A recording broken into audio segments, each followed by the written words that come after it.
To use the Rescue Fly Bucket Top, you will need a Rescue Reusable Fly Trap or Pop Fly Trap, a refill packet, and a standard 5-gallon bucket.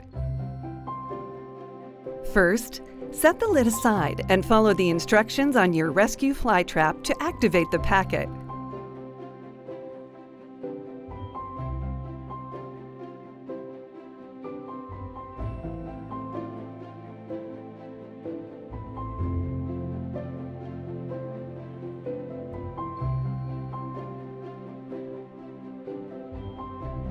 Holding the fly trap securely, screw the fly bucket top onto the activated fly trap bottle.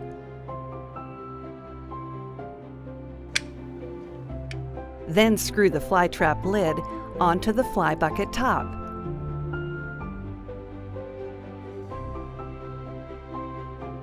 Install fly bucket top onto a standard 5-gallon bucket, applying gentle pressure to ensure a secure friction fit.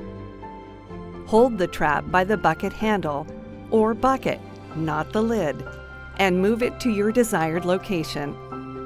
Ideal placements include dry, sheltered areas, away from wind and animals. To prevent tipping, use rope or twine to secure the bucket to a pole or fence post. When the fly trap dries out or fills with flies, rinse and refill it with a new packet.